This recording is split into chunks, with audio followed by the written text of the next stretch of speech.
Hello students, welcome to physics with Sagar YouTube platform.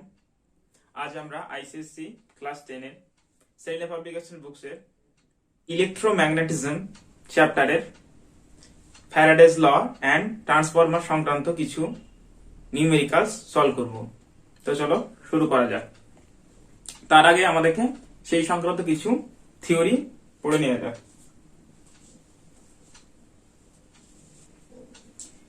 কি theory? দেখো, আমরা electromagnetic induction সংক্রান্ত একটা থিওরি পড়েছি, যেটা হচ্ছে ফ্যারাডেজ ল। ফ্যারাডেজ লতে কি বলা হচ্ছে যে whenever there is a change of an electromagnetic flux linked with coil there is an EMF induced। তাহলে যতক্ষণ পর্যন্ত কোনো একটা কয়েলের রেসপেক্টে কোনো একটা কয়েল যদি থাকে, রেক্ট্যাঙ্গুলার যদি কোনো কয়েল থাকে, ঠিক আছে, ফ্যারাডে যে ফার্স্ট ল আছে সেই ফ্যারাডের ফার্স্ট লটা বলছে whenever there is a change in magnetic flux linked with this coil there is induced a EMF। That's mean এটা বলতে চাইছে যে তোমার যদি ম্যাগনেটিক ফ্লাক্সটা চেঞ্জ হয়, কোনো কয়েলের সঙ্গে জড়িত ম্যাগনেটিক ফ্লাক্সটা যদি চেঞ্জ হয়, তাহলে এই কয়েলের মধ্যে একটা ইএমএফ জেনারেট হবে, আর সেই ইএমএফটা জেনারেট হলে পরে সার্কিটের মধ্যে দিয়ে একটা কারেন্ট জেনারেট হবে। সেটাই ছিল আমাদের ফ্যারাডের ফার্স্ট ল। আর কি বলা হয়েছিল যে যতক্ষণ পর্যন্ত এই ফ্লাক্সটা চেঞ্জ হবে ততক্ষণ পর্যন্ত এই ইএমএফটা কি হবে, লং লাস্ট করবে। যখনই আমি এর ফ্লাক্স চেঞ্জটা একদম জিরো হয়ে যাবে, আবার ইএমএফও জিরো হয়ে যাবে।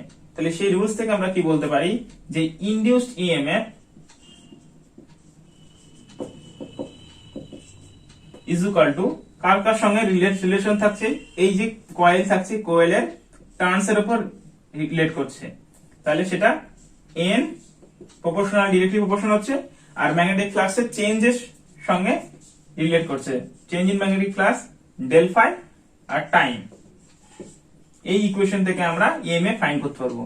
কি হচ্ছে, এন হচ্ছে তোমার turns in the coil, del phi হচ্ছে চেঞ্জ ইন ম্যাগনেটিক ফ্লাক্স, আর টি হচ্ছে টাইম টেকেন, মানে কতটুকু টাইমের মধ্যে এই ফ্লাক্সটা চেঞ্জ হচ্ছে। এই ইকুয়েশনটাকে আমরা ইউজ করে ইএমএফ ফাইন্ড করতে পারবো। তাহলে ইএমএফ ইজ ইকুয়াল টু হলো N del phi by T. এখানে আমি যদি ডেরিভেটিভ টার্ম দিয়ে লিখতে চাই ডি ফাই বাই ডিটি, এটাকে এভাবেও লেখা যায়। এটা হলো ইনডিউসড ইএমএফ এর ম্যাথমেটিক্যাল টার্ম। এখানে দেখতে পাচ্ছ একটা magnet, north pole south pole. Magnet কি ছাড়ে, নর্থ পোল থেকে সাউথ পোলের দিকে ম্যাগনেটিক ফ্লাক্স বা magnetic field of line north থেকে ছাড়ে আর সাউথ এসে ঢোকে। তাহলে এটাকে যদি আমি মুভ করি, এদের মধ্যে রিলেটিভ মোশন যদি রাখতে পারি, তাহলে ফ্লাক্সটা সবসময় চেঞ্জ হবে, আর সেই ফ্লাক্সটা চেঞ্জ হলে পরে ইএমএফ ক্রিয়েট হবে, আর ইএমএফ ক্রিয়েট হলে পরে এর মধ্যে দিয়ে সার্কিটের মধ্যে দিয়ে কারেন্ট ফ্লো করবে। তাহলে এই হচ্ছে তোমার থিওরি। এই যে ছবিটা এঁকেছি এটা একটা আমরা ট্রান্সফরমারের ছবি এঁকেছি, এটা একটা ট্রান্সফরমার, একটা সিম্পল ট্রান্সফরমার। এখানে কি আছে ট্রান্সফরমারে? ট্রান্সফরমারে এটা হচ্ছে কয়েল, এটাকে প্রাইমারি কয়েল বলা হয়, এটাকে সেকেন্ডারি কয়েল বলা হচ্ছে। আর প্রাইমারি কয়েলের সঙ্গে একটা এসি ভোল্টেজ, ইনপুট ভোল্টেজ দেওয়া আছে, সেটাকে আমরা ইপি হিসেবে ধরেছি। Primary input voltage EP, primary voltage সেটা ধরা আছে E P.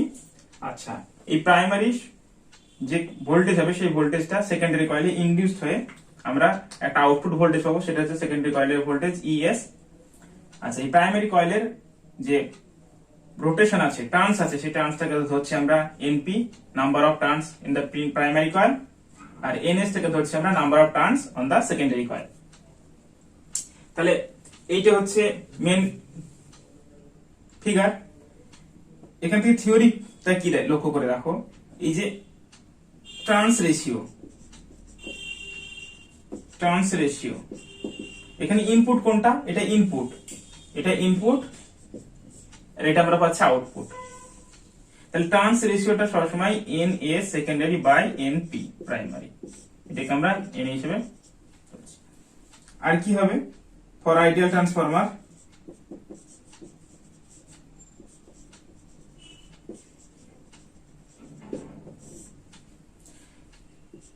ES by EP is equal to NS by NP is equal to turns ratio. এটা হচ্ছে এর বেসিক থিওরি। তাহলে ratio of the voltage of secondary coil to the ratio of the voltage in primary coil is equal to the turns ratio NS by NP। আর কি একটা theory আছে, এটা তো গেল একটা। তাহলে আমরা যদি খুব সহজে সেকেন্ডারি কয়েলের ভোল্টেজ বের করতে চাই, তাহলে NS by NP into EP দিয়ে মাল্টিপ্লাই করলে, প্রাইমারি ভোল্টেজ দিয়ে মাল্টিপ্লাই করলে হয়ে যাবে। প্রাইমারি ভোল্টেজ বা প্রাইমারি EMF দিয়ে এটাকে মাল্টিপ্লাই করলে পরে হয়ে যাচ্ছে। আর এটা কি কেস দেখো, লক্ষ্য করে এখানে যদি আমরা ধরি আইডিয়াল কেস, কোন রকম পাওয়ার ডিসিপেশন না হয় বা পাওয়ারের লস যদি না হয়, তাহলে আমরা বলতে পারি প্রাইমারি কয়েলের power is equal to secondary কয়েলের পাওয়ার। আর পাওয়ার সমান সমান আমরা কি জানি, পাওয়ার সমান হচ্ছে voltage into current voltage into current. Then আমরা কি বলতে পারি, প্রাইমারি কয়েলে যদি সেকেন্ডারি কয়েলে যদি বের করি, পাওয়ার ES IS is equal two primary কয়েলের পাওয়ার EP।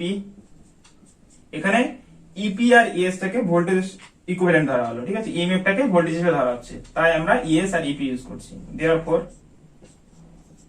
ES by EP is equal to IP by IS।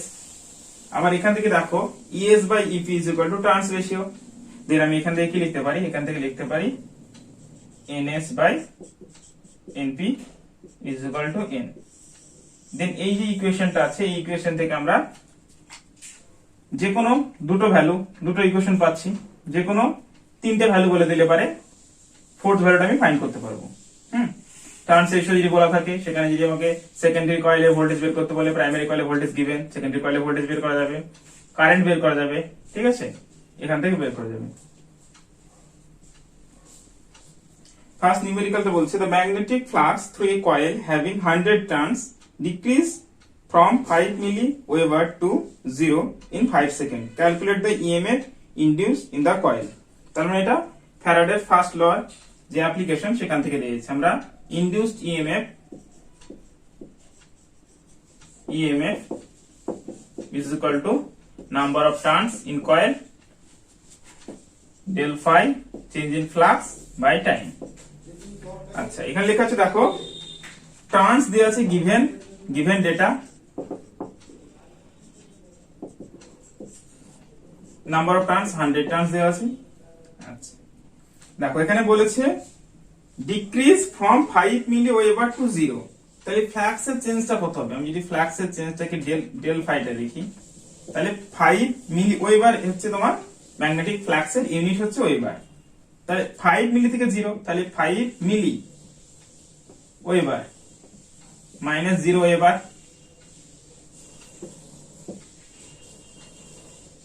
তাহলে এটা হচ্ছে 5 ইন্টু 10 টু দি পাওয়ার -3 মিলি থেকে আমি ওয়েবারে করলাম এত ওয়েবার। টাইম গিভেন দিয়েছে, কত টাইম লেগেছে? 5 সেকেন্ড।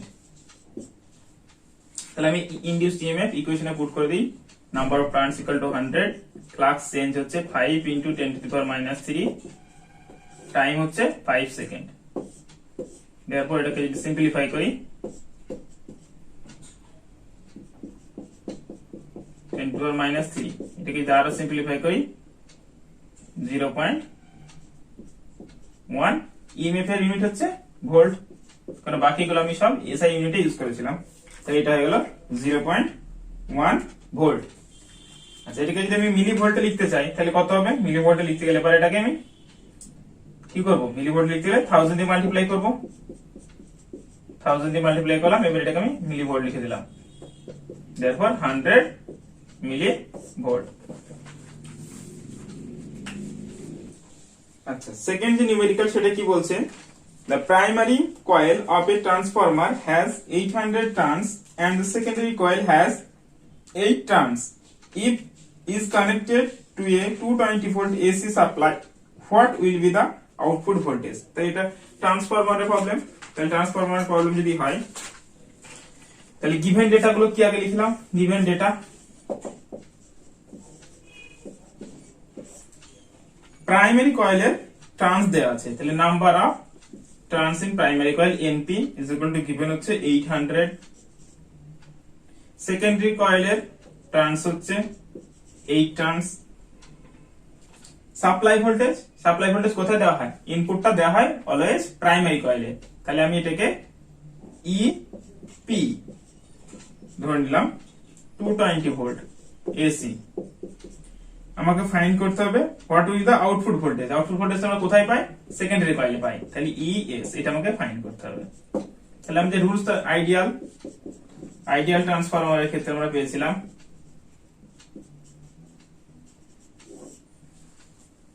ইকুয়েশনটা কি ছিল আমাদের, যে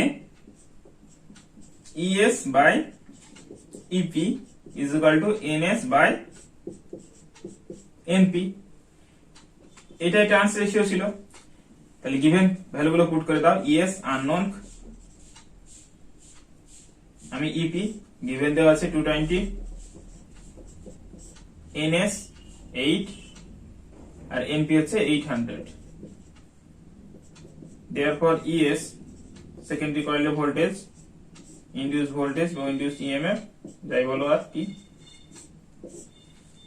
এটা যদি সিম্পলিফাই করি 0 ভ্যানিশ 10, therefore 2.2 ভোল্ট। তাহলে সেকেন্ডারি কয়েলে 2.2 ভোল্ট ইএমএফ ইনডিউসড হবে বা ভোল্টেজ ইনডিউসড হবে। চলো থার্ড কোশ্চেনটা কি বলছে দেখা যাক।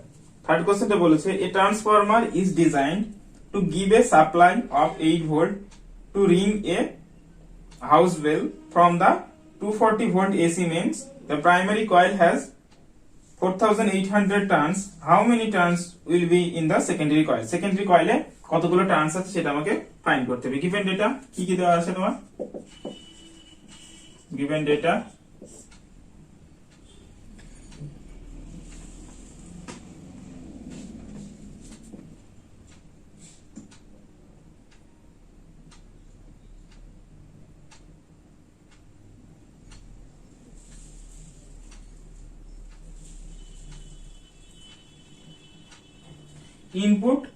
ইনপুট ভোল্টেজ দেওয়া আছে প্রাইমারি কয়েলে, সাপ্লাই ভোল্টেজ ইপি 240 ভোল্ট। আচ্ছা, বাড়ির মধ্যে আমি ইলেকট্রিক বেলটাকে রিং করব, তাহলে ইলেকট্রিক বেলটা কোথায় থাকে? আউটপুটে থাকে। ইএস কত দেওয়া আছে? Given 8 volt. কেন আমি আউটপুটেই তো ইউজ করব রিং বেলটাকে, তাই না? আর কি গিভেন দেওয়া আছে? প্রাইমারি কয়েলে রোটেশন দেওয়া আছে, টার্নস, সরি রোটেশন না টার্নস, এনপি 4800। আমাকে সেকেন্ডারি কয়েলে রোটেশনটাকে এই টার্নসটাকে ফাইন্ড করতে হবে। তাহলে ট্রান্সফরমারের যে রুলস ছিল, ট্রান্সফরমার, ঠিক আছে, আইডিয়াল ট্রান্সফরমার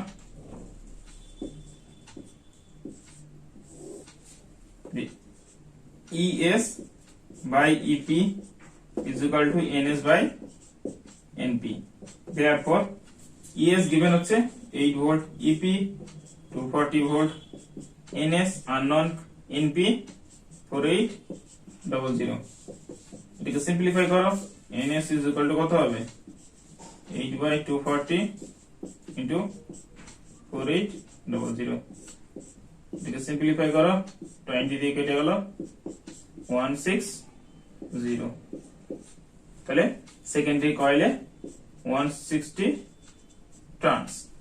তাহলে সেকেন্ডারি কয়েলে টার্নস হবে কত? 160। অ্যানসার চেক করা যেতে পারে, কেন এখানে কি স্টেপ ডাউন হচ্ছে, তাই না? স্টেপ ডাউন হচ্ছে না। প্রাইমারি যে ভোল্টেজ ছিল প্রাইমারি কয়েলে 240 ভোল্ট, আমাকে সেখানে সেকেন্ডারিতে 8 ভোল্ট নিতে হচ্ছে। তাহলে স্টেপ ডাউন হচ্ছে। স্টেপ ডাউন হলে অবশ্যই কি হবে? সেকেন্ডারি কয়েলের রোটেশনটা কম হবে প্রাইমারি কয়েলের রেসপেক্টে, সেটাই হচ্ছে। দেন প্রবলেমটা একদম কারেক্ট আছে। ওরে যে প্রবলেমটা দেওয়া আছে নিউমেরিক্যাল, সেটার উপরে দেখা যাক। The input and output voltage of a transformer are 220 volt and 44 volt. তো দুটোই আউটপুট এবং ইনপুট দুটো ভোল্টেজ কিন্তু আমাদের গিভেন দেওয়া আছে। Find the turns ratio and the current in the input circuit if the output current in is 2 ampere. তাহলে এখানে কারেন্ট দেওয়া আছে, কারেন্ট জিজ্ঞেস ছিল। তাহলে আমি ভোল্টেজ গুলো কি কি দেওয়া আছে? আউটপুটটা কি হচ্ছে? আউটপুট হচ্ছে সেকেন্ডারি কয়েলে পাই, সেটা হচ্ছে তোমার 220 ভোল্ট, সরি প্রাইমারি কয়েলে হচ্ছে তোমার ইনপুট ভোল্টেজ হয় সেটা দেওয়া আছে 220 ভোল্ট, আর সেকেন্ডারি কয়েলের সেটা হচ্ছে আউটপুট, সেটা হচ্ছে কত 44 ভোল্ট। দুটোই আননোন, রোটেশন এটাও আননোন, সেকেন্ডারি কয়েলের টার্ন দুটোই কিন্তু আননোন। তাহলে আমি আইডিয়াল ট্রান্সফরমার সেই রুলস অ্যাপ্লাই যদি করি, তাহলে ES by EP is equal to NS by NP is equal to turns ratio. তাহলে ES কত 44, EP কত 220, therefore NS by NP is equal to N। therefore এটা যদি আমরা সিম্পলিফাই করি তাহলে পুরোপুরি দেখো 5 দিয়ে কেটে যাচ্ছে, তাহলে টার্নস রেশিও কি হচ্ছে NS by NP is equal to N is equal to 1/5, therefore NS is to NP এর রেশিও হচ্ছে 1:5, তাহলে টার্নস রেশিও আমরা পেয়ে গেলাম 1:5। আমাকে কি কারেন্ট বের করতে দিয়েছে, আর কি গিভেন দেওয়া আছে তোমার আউটপুট কারেন্ট, আউটপুট মানে যে কোথায় পায় সেকেন্ডারি কয়েলে পায়, সেটা আমাকে গিভেন দেওয়া আছে 2 অ্যাম্পিয়ার। আমাকে প্রাইমারি কয়েলের কারেন্টটা কত সেটা ফাইন্ড করতে হবে। তাহলে আমরা কোথা থেকে পাওয়ার, আইডিয়াল ট্রান্সফরমারের ক্ষেত্রে পাওয়ার ইকুয়াল হয়, তাহলে ES IS is equal to EP IP, therefore ES EP is equal to IP IS। দেখো ES by EP ratio already বের করার দরকার নাই, এখান থেকে আমি পেয়ে যাব ES কত 44, EP কত 220, therefore প্রাইমারি কয়েলে ভোল্ট কারেন্ট আননোন, সেকেন্ডারি কয়েলে 2 অ্যাম্পিয়ার। সিম্পলিফাই করো এটাকে, IP is equal to 44 into 2 by 220, এটা হচ্ছে 110, এটাকে যদি কাটি 10, এটা হলে 4, তাহলে 4/10 অ্যাম্পিয়ার, therefore 0.4 অ্যাম্পিয়ার। তাহলে প্রাইমারি কয়েলে কারেন্ট হবে 0.4 অ্যাম্পিয়ার। নিশ্চয়ই বোঝা গেছে, একদম খুব সিম্পল, 4টে প্রবলেম ছিল।